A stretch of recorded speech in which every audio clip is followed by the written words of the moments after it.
em Isaías 43,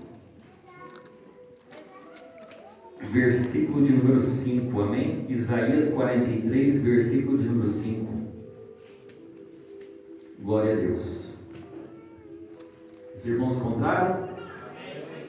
Vamos estar neste momento.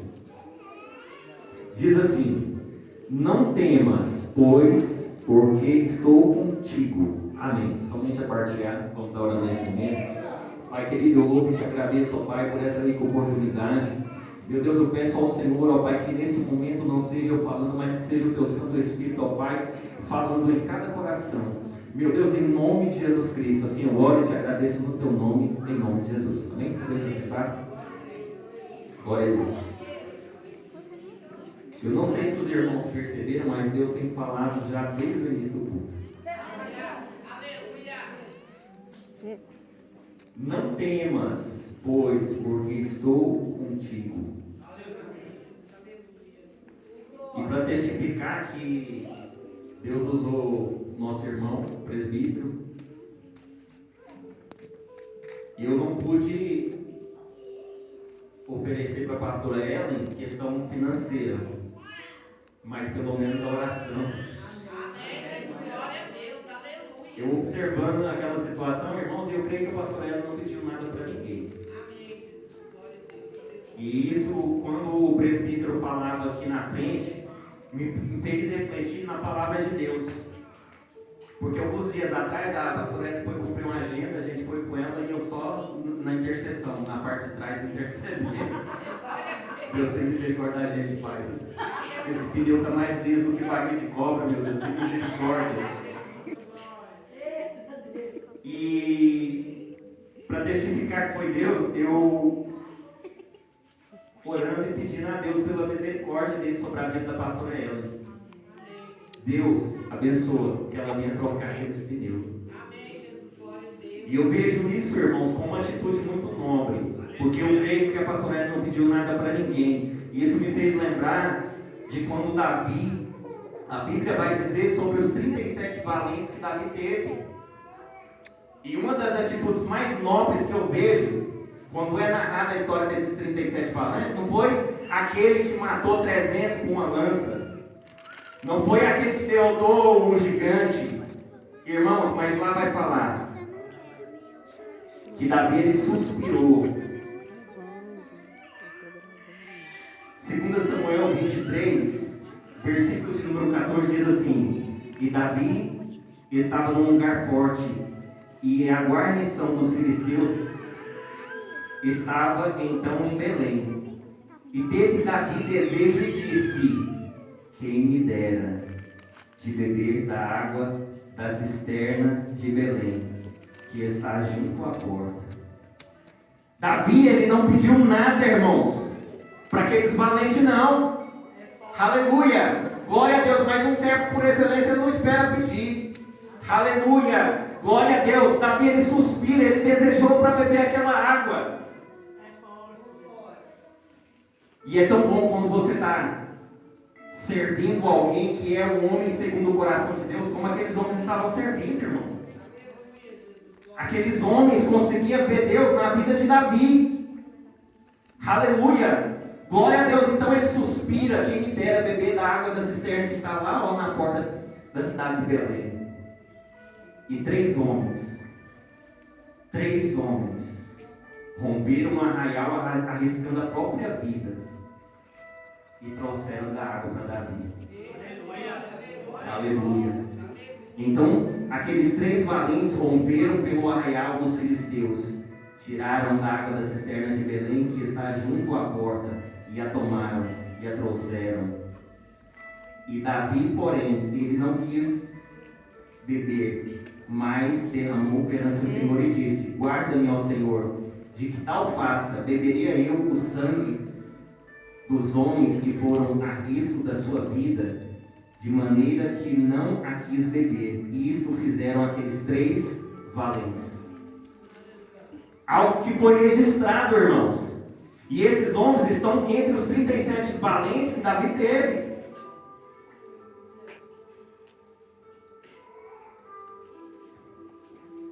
não temas, porque estou contigo. Você pode dizer, Deus é na minha vida, Deus está comigo. Quem aqui pode dizer isso? Você tem certeza que Deus é na sua vida? Tem? Deixa eu te perguntar, porque eu vou fazer a mesma pergunta que me fizeram algum tempo atrás. Eu estava trabalhando no shopping Bougainville,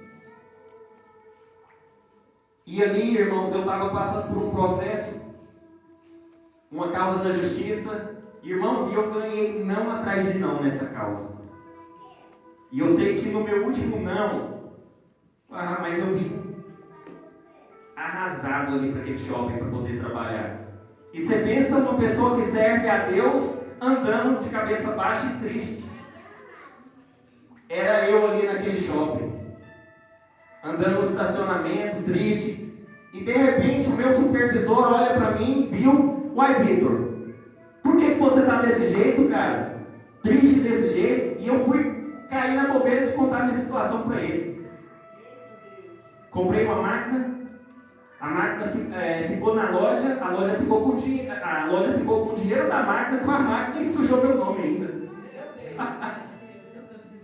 E eu perdendo ainda na justiça, irmão. Tem lógica não. E aquele homem não servia a Deus, era ímpio. Ele olhou para mim e falou: uai, mas você não serve a Deus, por que Deus permite uma coisa dessa acontecer com o servo dele? Engasguei, irmão, na hora. O que você responde para um infeliz desse? Quem nunca passou por uma situação dessa, irmão? Às vezes você está passando por uma situação difícil na sua vida. Quem sabe uma enfermidade, quem sabe um desemprego, quem sabe uma tempestade no casamento. E aí as pessoas que estão de fora estão só observando, uai. Mas ele não serve a Deus? Por que está acontecendo isso com ele? Por que ele está desempregado? Por que ele está doente? Por que ele está passando necessidade das coisas?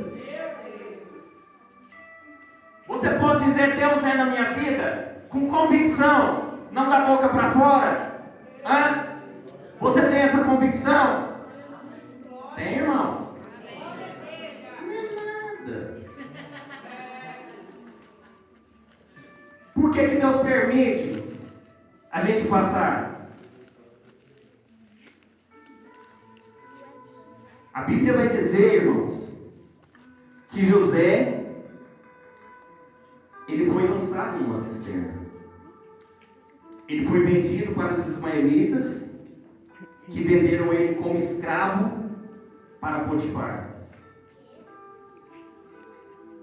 Deus era na vida de José? Sim ou não? Sim. Então por que Deus permitiu que isso tudo acontecesse com ele?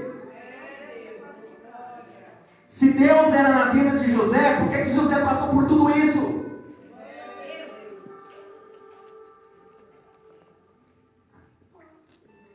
Quando chega na parte que fala que José foi vendido para Potifar, a Bíblia também vai dizer: e Deus estava com ele.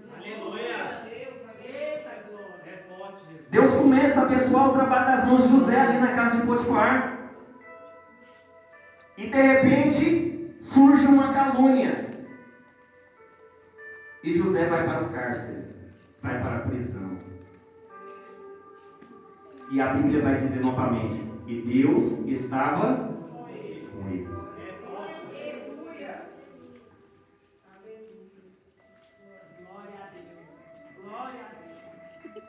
Se Deus estava com José, eu vou perguntar novamente: por que Deus permitiu que José passasse por tudo isso?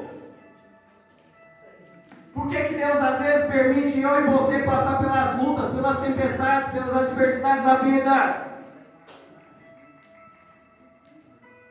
Às vezes a gente não tem respostas, como eu fiquei sem resposta para dar para aquele moço.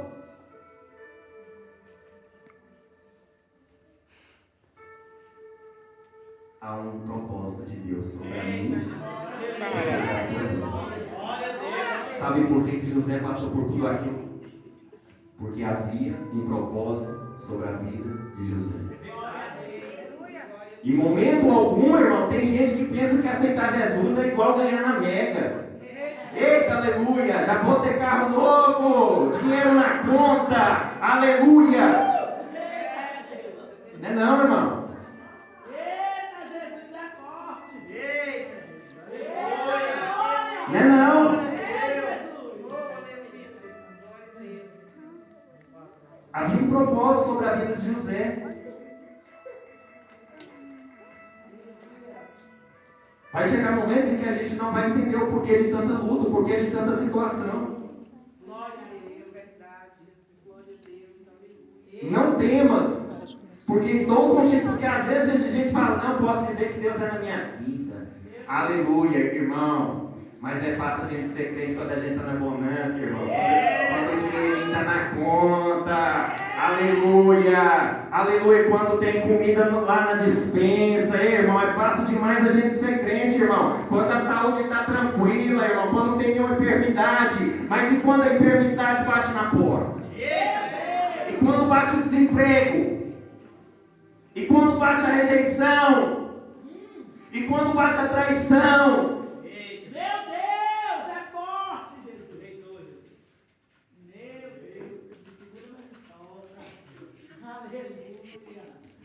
Abra sua Bíblia.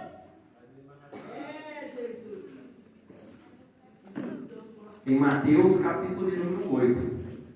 Glória a Deus.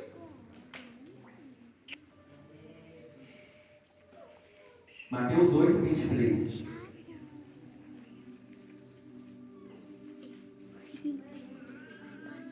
Deixa eu perguntar aqui. Você tem fé, irmão? Eita, aleluia! Vamos ver. Tá com dinheiro na conta, irmão. Tá com dinheiro de comprar pizza depois do culto, fazer um churrasquinho, alguma coisa. Né? Aí o glória sai até mais poderoso. Oh, aleluia! Mas enquanto você está na prova, irmão, desempregado, quando a pizza se torna apenas um sonho, e o que ele está fazendo é igual a passagem que a Ellen leu aqui no Salmo 73.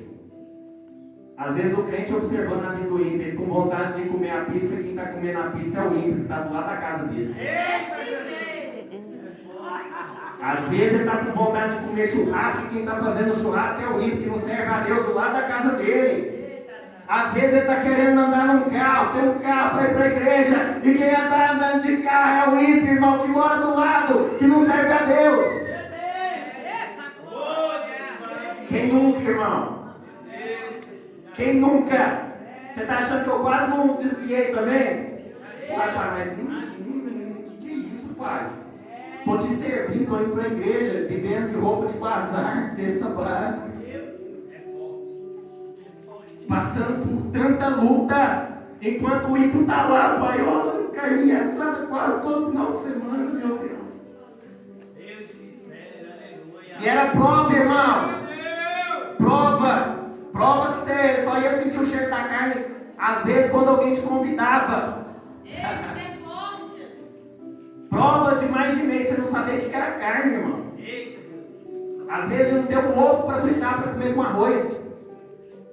De suas meninas chegar em você, pai, estou com fome. Você olhar para a despensa, só farinha, água e açúcar. Espera aí, deixa eu fazer um negócio aqui. Misturar a farinha com água, misturar um açúcar e falar como. Aí não é fácil não, papai. De lanchar só quando era escola bíblica dominical, irmão. Só quando era escola bíblica. Que tinha um lanche, a gente chegava lá e a gente lanchava uma vez na semana. E aí quando veio o Covid, eu falei, meu Deus do céu, e agora como é que vai ficar o lanche? Encerraram as atividades na igreja. Irmão, mas nunca comi bem, igual naquela época do Covid, irmão. Aleluia! Deus fez algo tão maravilhoso, irmão. Deus fez algo tão maravilhoso que a gente podia comprar o frango assado que a gente queria. Olha aqui. E entrando ele no barco, seus discípulos o seguiram. E eis que no mar se levantou uma tempestade tão grande que o barco era coberto pelas ondas. Ele, porém, estava dormindo. Deixa eu perguntar para você novamente. Você tem fé? Aleluia. Eu tenho fé. Qual o tamanho da sua fé, irmão? Você só vai saber realmente o tamanho da sua fé é quando a dificuldade bater na sua porta, irmão. É quando vier a tempestade. Porque quando está tudo bem, irmão, Deus, ele prova a nossa fé. Não é em meio à bonança, é em meio à tempestade. É quando você está na luta, é quando você está na prova. Qual é a fé que eu e você temos demonstrado diante da luta? Qual é a fé que eu e você temos demonstrado diante das adversidades?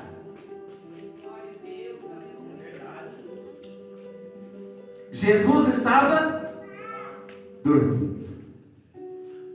Irmão, a tempestade veio sobre aquele barco a tal ponto que ele era coberto pelas ondas. E Jesus estava dormindo. Estava descansando, irmão. Quem tem fé, descansa em meio à luta. Quem tem fé, descansa em meio à tempestade. Quem tem fé, não entra em desespero. Olha os discípulos aqui, você acha que eles não iam falar a mesma coisa? Rapaz, mas eu tenho uma fé que se eu mandar descer fogo do céu, cai aqui. Eu expulso o demônio, falo em língua, e é mistério. Mas olha aqui, a tempestade se levantou sobre o barco. E olha a fé que eles demonstrou diante de Jesus. Irmão, se você for perceber aqui, e os discípulos aproximando-se o despertaram, dizendo: Senhor, salva-nos que perecemos. Irmãos, aqui tem um ponto de exclamação. E por trás desse ponto de exclamação possui desespero. Aleluia. Em meio àquela tempestade, Senhor, salva-nos que perecemos. Ou seja, eles achou que ia morrer. Aleluia. Glória a Deus. Senhor, salva-nos que perecemos. Eu quero falar dessa palavra aproximando-se. Aproximando-se. Porque tem certos tipos de tempestade que surge sobre a minha e a sua vida. E o que eu e você temos feito diante delas? Você tem se aproximado do Senhor? Ou você tem se afastado dele? Provérbios 3, versículos número 5 diz assim: confia no Senhor de todo o teu coração e não te estribes no teu próprio entendimento. O que significa estribar-se? Não se apoie no seu próprio entendimento. Porque às vezes quando se levanta a tempestade, às vezes quando se levanta a luta, muitos irmãos, em vez de dobrar o joelho e falar com o Senhor, não, espera aí, vou tentar resolver do meu jeito. Eu vou correr, irmão do céu. Eu tentei fazer tanta coisa para sair da luta, para sair da tempestade. Até muleta eu tentei vender. Foi, Marcos?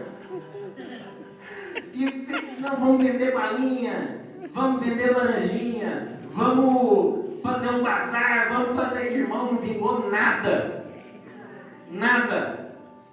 E por fim, os amigos chamou para ir num culto. Aí tinha uma muleta jogada fora lá, e eu na prova no vale, e eu olhei para a muleta e falei: dinheiro. Já joguei a muleta dentro do carro dele, irmão. Quando eu chego com essa muleta lá em casa, a Márcia falou: larga esse trem, não entra nem com esse trem para dentro da casa. E aí, irmão, eu fui vender essa muleta lá no condomínio, irmão. Anunciei essa muleta e nada. Aí eu lembrei de um cara do pregão, falei: o cara vai ser a pessoa que vai comprar essa muleta. Falei: ô filho, você me dá um negócio para te vender aqui. Aí o que é, Vitão? Manda a foto. Eu mandei a foto da muleta. Ele falou: me deu até um trem ruim aqui, Vitão. O que é isso, Vitão? Isso aí eu estou com misericórdia. Eu falei: o sangue do cordeiro. Meu Deus, esse trem é tão ruim que não tem jeito, vou ter que jogar fora de novo. Peguei a muleta, irmão, joguei fora. Meu Deus. Será que eu estava confiando em Deus? Eu estava querendo sair da luta, da prova, e irmãos, e o mais interessante, que quanto mais eu tentava resolver, mais eu me afastava do Senhor. E estava dentro do barco. Estou falando no sentido figurado, irmão. Estava dentro da igreja. Meu Deus. E me afastando do Senhor, porque automaticamente eu fui deixando de orar. Eu fui deixando de ler Bíblia. Eu fui deixando, irmão, de buscar a presença do Senhor. Ou seja, eu estava dentro do barco, mas estava distante do Senhor. E aproximando-se. Ou seja, ele estava dentro do barco, mas estava distante. Em meio à tempestade, irmão, você não pode se afastar não, você tem que se aproximar dele. E aproximando-se o despertaram, dizendo: Senhor, salva-nos que perecemos. E Jesus, e ele lhes disse: por que temeis, homens de pequena fé?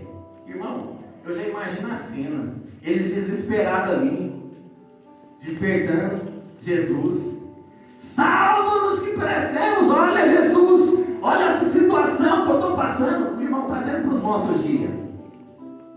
Jesus, será que o senhor não está vendo? Olha, a prestação da casa atrasou, a água, a luz. O senhor não está entendendo? Será que o senhor não está vendo? Olha como é que está a situação da minha saúde, Deus. Será que o senhor não está entendendo?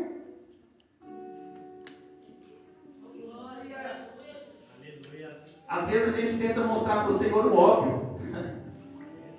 Quem tem fé, irmão, é diferente. Quem tem fé, ele não entra em desespero.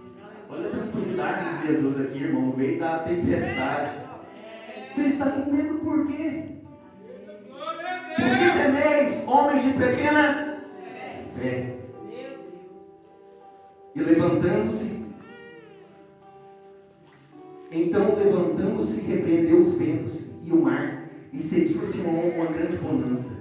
E aqueles homens se maravilharam, dizendo: que homem é este, que até os ventos e o mar lhe obedecem?